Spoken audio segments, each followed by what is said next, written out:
네, 이렇게 각자 수사가 계속된다면 윤석열 대통령 조사는 앞으로 어떻게 될까요? 사회부 원동희 기자와 얘기 나눠보겠습니다. 네, 원 기자 어서 오십시오. 자, 이 수사기관 입장에선 윤 대통령 조사가 꼭 필요한 거 아니겠습니까? 이제 우선 가장 궁금한 게 윤 대통령이 출석할 것이냐, 한다면 언제 어디로 하느냐 이겁니다.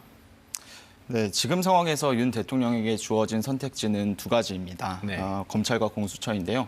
아무래도 윤 대통령에게 익숙한 곳은 친정격인 검찰일 겁니다. 검찰총장까지 지냈고 또 그만큼 검찰 수사 기법도 훤히 꿰고 있기 때문에 검찰을 선호할 것이다라는 예측이 많습니다. 또 윤 대통령이 한 차례 출석을 거부하긴 했지만 변호인 선임 절차를 끝내면 결국에 검찰 수사에 응할 것이다라는 관측도 있습니다.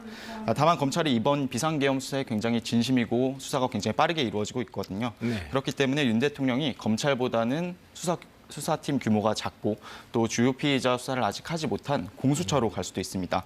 이런 전략적 판단을 할 경우 공수처 수사를 받았다는 이유로 검찰 수사에 불응할 가능성도 있습니다. 네. 익숙한 곳으로 갈 것이냐 아니면 유리해 보이는 곳으로 갈 것이냐 이런 선택지라는 건데 이거는 일단 윤 대통령이 조사에 응할 때를 상정한 거 아니겠습니까? 그렇다 만약 윤 대통령이 끝까지 조사에 응하지 않는다 이러면 어떻게 됩니까? 네, 그렇습니다. 어느 수사기관이건 말씀하신 것처럼 조사 자체에 응하지 않을 가능성도 있습니다. 실제로 아직까지는 검찰 수사에 응하지 않고 있고 또 오늘은 검수처의 출석 요구서조차 수령하지 않았습니다. 그래서 검찰이나 공수처가 윤 대통령에 대한 체포영장 청구를 시도할 수도 있다 이런 예측도 나오는데요. 네. 원칙적으로 체포영장이 나올 경우에 이에 응하지 않을 법적 근거는 없습니다.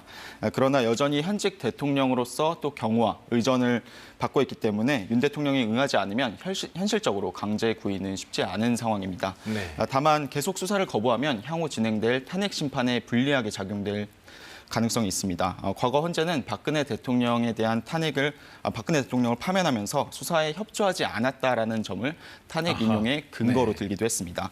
때문에 비상계엄 수사의 방향이 일제히 윤 대통령에게 향하는 상황에서 윤 대통령이 조사를 계속 거부하지는 못할 거다 이런 예측도 제기됩니다. 예, 그렇군요. 원동희 기자 잘 들었습니다.